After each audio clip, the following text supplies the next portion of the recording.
মৰমৰ ছাত্ৰ ছাত্ৰীসকল, আজি আমি নৱম শ্ৰেণীৰ প্ৰথম অধ্যায় সংখ্যা প্ৰণালীৰ অনুশীলনী 1.4ৰ প্ৰশ্নসমূহ সমাধান কৰিম। 1 নম্বৰ প্ৰশ্ন, ক্ৰমাগত পৰিৱৰ্ধনৰ সহায়ত 3.765 সংখ্যাটোক সংখ্যা ৰেখাত প্ৰদৰ্শন কৰা। প্ৰথমে আমি এটা সংখ্যা ৰেখা আঁকি ললোঁ। ইয়াত সংখ্যা ৰেখা 3.765ক প্ৰদৰ্শন কৰিব লাগে। 3.765 3তকৈ ডাঙৰ, আকৌ 4তকৈ সৰু।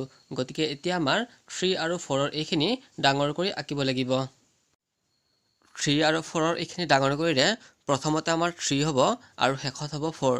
মাজত হ'ব 3.1, 3.2, 3.3, 3.4, 3.5, 3.6, 3.7, 3.8, 3.9, 4।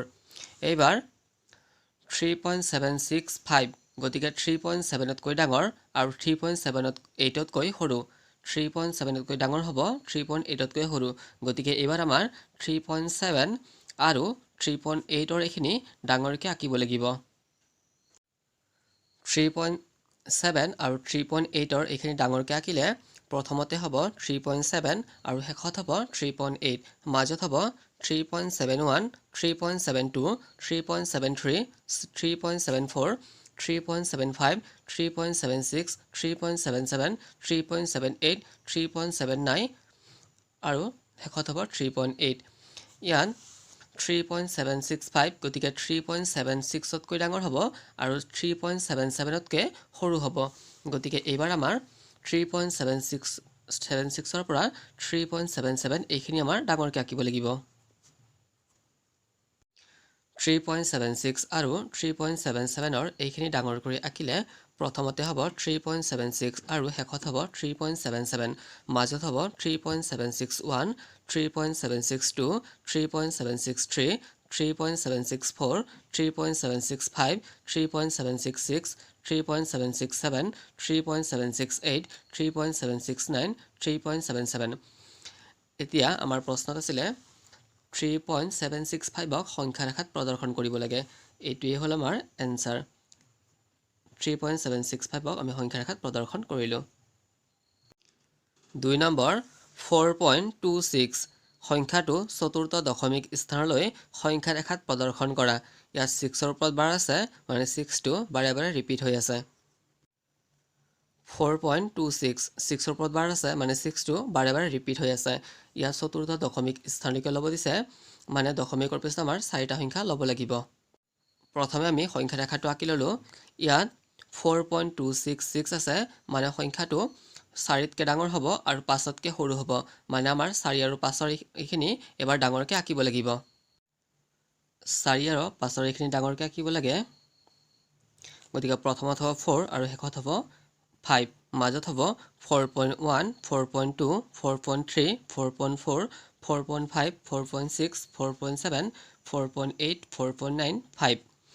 ইয়াত 4.266 আছে, মানে 4.2তকৈ ডাঙৰ হ'ব আৰু 4.3তকৈ সৰু হ'ব। 4.2তকৈ ডাঙৰ হ'ব আৰু 4.3তকৈ সৰু হ'ব। এইবাৰ আমাৰ 4.2 আৰু 4.3 এইখিনি ডাঙৰকৈ আঁকিব লাগিব।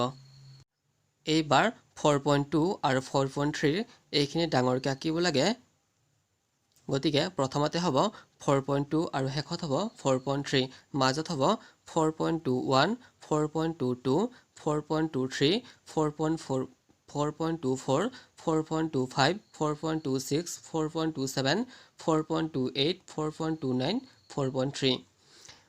ইয়াত 4.266 আছিলে, গতিকে 4.26তকৈ ডাঙৰ হ'ব আৰু 4.27তকৈ সৰু হ'ব। 4.26তকৈ ডাঙৰ আৰু 4.27তকৈ সৰু। এইবাৰ আমাৰ 4.26 আৰু 4.27 মাজৰখিনি ডাঙৰকৈ আঁকিব লাগিব। 4.26 আৰু 4.27 এইখিনি ডাঙৰ কৰিলে প্ৰথমত হ'ব 4.26 আৰু শেষত হ'ব 4.27।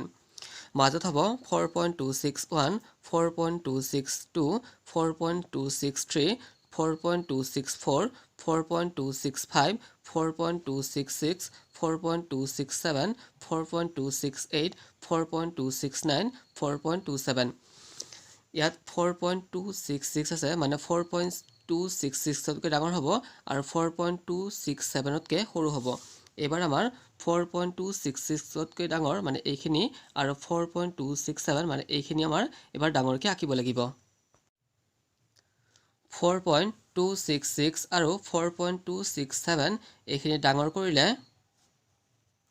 প্ৰথমত হ'ব 4.266 আৰু শেষত হ'ব 4.267 মাজত হ'ব 4.2661 4.2662 4.2663 4.2664 4.2665 4.266 4.2667 4.2668 4.2669 4.267 আমাৰ প্ৰশ্নত 4.266 সংখ্যা ৰেখাত প্ৰদৰ্শন কৰিব দিছিলে গতিকে 4.266 এইখিনি গতিকে এইটোৱে হ'ল আমাৰ উত্তৰ